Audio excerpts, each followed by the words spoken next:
یہ ان 2 دنوں کا قصہ نہیں، صدیوں کی داستان ہے۔ سیدنا نوح علیہ السلام نے 950 برس سے ان کے درمیان موجود ہے، انہیں سمجھا رہے ہیں۔ آؤ میں تمہیں انہی کی زبان سنواتا ہوں کہ ان 950 برس میں کیا ہوا اور کیوں یہ عذاب ان بچوں کے لیے عذاب نہیں بلکہ نجات ہے۔ یہ کہہ کر اثر نے نائمہ کا ہاتھ تھما اور 2-4 قدم بھی بڑھائے تھے۔ ان کا یہ سفر وقت میں پیچھے کی سمت تھا۔ نائمہ نے محسوس کیا کہ وہ رات کی انتہائی گہری اور سیاہ تاریکی میں چل رہے ہیں۔ مہینے کی آخری تاریخوں میں چاند کے نہ ہونے سے کہیں کوئی روشنی نہ تھی، روشنی کا کوئی عکس نہ تھا، اگر تھا تو تاروں بھرے ملجگی آسمان کے حسین اور نیم روشن نظارے ہیں۔ یہ نظارہ اتنا حسین تھا کہ نائمہ دنگ رہ گئی۔ زرعی دور میں جب فضا صنعتی ثقافتوں، دھوئیں اور مشینی فضلات سے پاک و شفاف ہوا کرتی تھی، تو مہینے کی آخری راتوں میں جگمگاتے آسمان کی دھودیائی سیاہ راتیں اتنی ہی حسین ہوا کرتی تھی۔ مگر اثر اسے یہ دکھانے نہیں لایا تھا۔ اس نے اپنی زندگی کا پتہ نائمہ کو بتاتے ہوئے کہا، ہم سیدنا نوح علیہ السلام کے گھر جا رہے ہیں۔ عذاب آنے سے 1 رات پہلے کا یہ منظر میں تمہیں دکھانا چاہتا ہوں، اور دیکھو اس وقت میں کیا ہو رہا ہے۔ یہ کہہ کر اثر نائمہ کو ساتھ لیے سیدنا نوح علیہ السلام کے گھر میں داخل ہو گیا۔ رات کا پچھلا پہر تھا۔ اس وقت جب دنیا سکون سے سو رہی تھی، انسانیت کا یہ سردار اور خدا کا محبوب رسول نوح علیہ السلام اللہ کی بارگاہ میں پیش تھا۔ یہ عظیم المرتبت رسول دن بھر دعوت تبلیغ کی محنت و مشقت جھیلنے کے بعد محو آرام نہیں تھے، بلکہ اللہ کے حضور قیام، رکوع اور سجدے میں گڑ گڑا رہے تھے۔ وہ رو رہے تھے اور تڑپ تڑپ کر اللہ کے حضور اپنی فریاد پیش کر رہے تھے۔ یہ دعا کیا تھی؟ ان کے دل کی تڑپ اور ان کی 1000 سالہ محنت کی داستان تھی جو چند جملوں میں سمٹی تھی۔ وہ بول رہے تھے کہ ان کی زبان سے نکلنے والا ہر لفظ نائمہ کے دل میں اترتا جا رہا تھا۔ وہ رو رہے تھے اور کہہ رہے تھے، میرے مالک، میں نے اپنی اس قوم کو شب و روز پکارا، لیکن میری پکار سے یہ زیادہ بھاگتے ہی رہے۔ میں نے جب بھی انہیں بلایا ان کے لیے، ان کے پلٹنے پر تو نہیں معاف فرمایا، تو انہوں نے اپنی پروردگار اپنی انگلیاں اپنے کانوں میں ٹھونس لی اور اپنی چادریں لپیٹ لی اور اپنی ضد پر اڑ گئے اور بڑا غرور دکھایا۔ پھر میں نے ان کو کھلم کھلا دعوت دی، پھر بلند آواز سے انہیں بلایا اور چپکے چپکے بھی سمجھایا۔ میں نے کہا، اپنے رب سے معافی مانگ لو، بے شک وہ بڑا معاف کر دینے والا ہے۔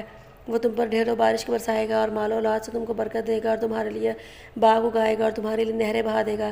اے مالک، انہوں نے میری بات نہیں سنی اور انہی کے پیچھے چلتے رہے، جن کی مال اور اولاد نے ان کی نامرادی میں اضافہ ہی کیا ہے، اور جنہوں نے بڑی بڑی چالیں چلیں اور کہا کہ اپنے معبودوں کو ہرگز نہ چھوڑو، اور نہ ود اور سوا کو چھوڑو، اور نہ یغوث اور یعوق اور نسرا کو چھوڑو، اور اس طرح بہتوں کو گمراہ کر ڈالا۔ اور اب تو بھی اے مالک ان ظالموں کو گمراہی میں اضافہ ہی کر۔ اے مالک، ان منکروں میں سے تو اب کسی کو زمین پر نہ چھوڑ، اس لیے کہ تو نے انہیں چھوڑ دیا تو یہ تیرے بندوں کو ضرور بہکائیں گے اور نافرمان اور منکر ہی جنیں گے۔ میرے مالک، تو مجھے معاف فرما دے، میرے ماں باپ کو معاف فرما دے، ان سب کو معاف فرما دے جو میرے گھر میں مومن ہو کر داخل ہو جائیں۔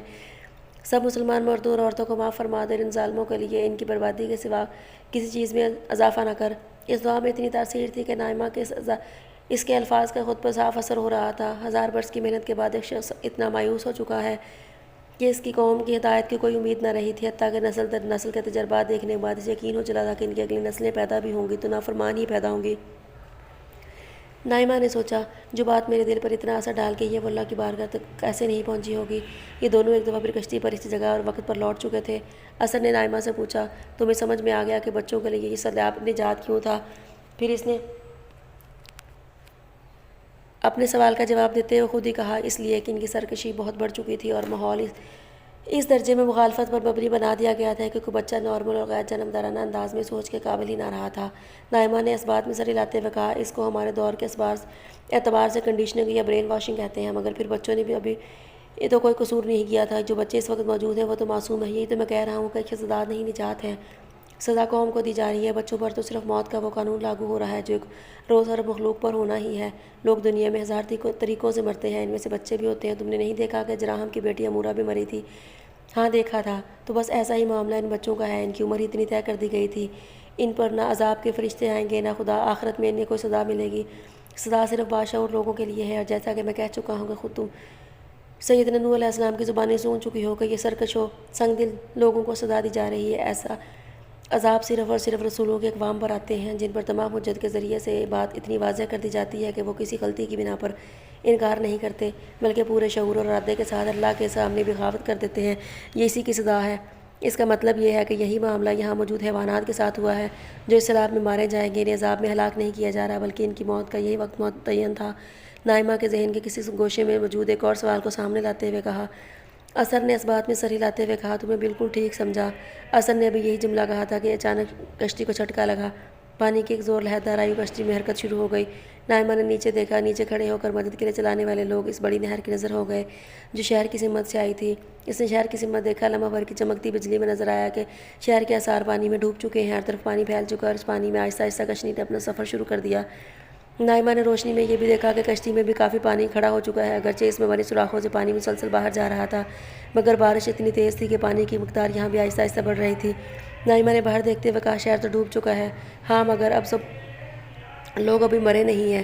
یہ لوگ بڑے جاندار ہیں، ان کی بڑی تعداد پہاڑوں پر چڑھ چکی ہے۔ ان کا خیال ہے کہ بارش تھوڑی دیر میں رک جائے گی، پانی پہاڑوں کی چوٹیوں تک نہیں پہنچے گا اور یہ لوگ بچ جائیں گے۔ اثر نے جواب دیا۔ نائمہ نے اثر کی بات پر کوئی تبصرہ نہیں کیا۔